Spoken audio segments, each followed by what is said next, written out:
As the negotiations continue, Russia's pushing hard on the battlefield and is said to be closing in on the city of Pokrovsk, a strategic hub in eastern Ukraine, and also Myrnohrad to the east. The fighting in the area has been intense, as Abdurusalov now reports. Just a few seconds between life and death. These Ukrainian soldiers ran to find cover when they heard the buzzing sound of a kamikaze drone. The barrages lasted for nearly an hour. Pokrovsk and its satellite town of Myrnohrad form a strategic hub in eastern Ukraine. Their fall would allow Russians to advance further east and north. Moscow claims its forces have surrounded the cities. Kyiv denies it and says that the situation around Pokrovsk is extremely difficult, but their forces are still holding on. The battle has spread into central streets of the city, where Ukrainian and Russian soldiers fight for every building now. Because of constant drone attacks, Ukrainian units remain in their positions for weeks, sometimes even months, unable to rotate.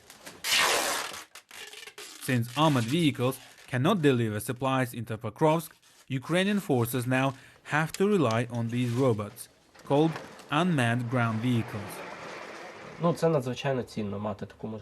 It's incredibly valuable for us to have this opportunity to save soldiers' lives. By replacing soldiers with this ground drone, we solve a number of issues and safety challenges. This robot will deliver water, ammunition and fuel to drone pilots from the 5th Brigade. They will take it closer to the front line to preserve its battery. Speed is crucial, as they are going to be within the range of deadly Russian drones. And demand for remotely controlled robots is growing. For security reasons, we cannot show some parts of this facility. I'm at a repair shop, and until recently, engineers primarily worked with devices like these, FPV drones. But now, they're also getting unmanned ground vehicles, machines like these that help troops to deliver supplies to the front line. Engineers apply camouflage, weld new platforms and add hardware for extra communication.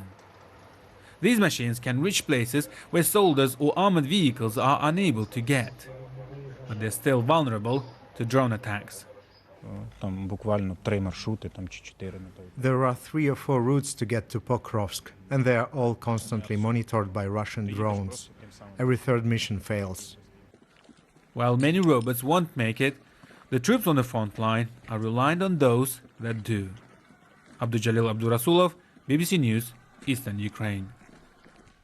Well, Jonathan Beale's in Kyiv for us tonight, and Steve Rosenberg's in Moscow. To you, Jonathan, first. Has there been any response where you are to the claim from Mr. Trump that Ukrainian leaders have shown zero gratitude for Washington's efforts to end the conflict? Yes, I mean, Clive, constructive talks in Geneva, but not constructive conversations on social media with, as you say, President Trump saying Ukraine's leadership has shown zero gratitude, criticising Europe, not criticising Russia for starting this war. And then we're hearing from President Zelensky on social media reminding his audience that it was Russia that started this war, and also clearly expressing gratitude again to President Trump. They've had spats in the past. This time it does feel different, and it does feel like President Trump is losing patience, hence setting that deadline of Thursday for Ukraine to sign the deal. Now, today, Marco Rubio is suggesting there may be some flexibility, but essentially Ukraine is having to negotiate with a gun to its head. The good news, the positive news here from President Zelensky tonight is he said he believes there are signals, just signals, that America is listening to them. And there are even unconfirmed reports that he may travel to the White House later this week. All right. To you, Steve, in Moscow. Any sense of what the Kremlin is thinking about the Geneva discussions?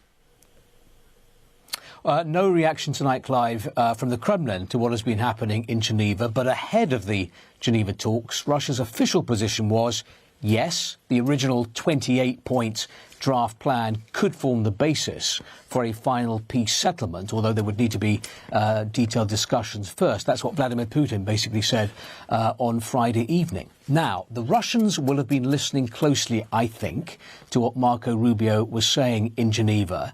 They will have heard him express positivity, talk about progress in his talks with the Ukrainians. But of course, Moscow will want to know what changes have been made or are being made to the draft and whether they feel that they can accept them. At some point, a new draft will emerge and wend its way to Moscow. There could be talks. Whether those talks lead to some kind of agreement, we'll have to see.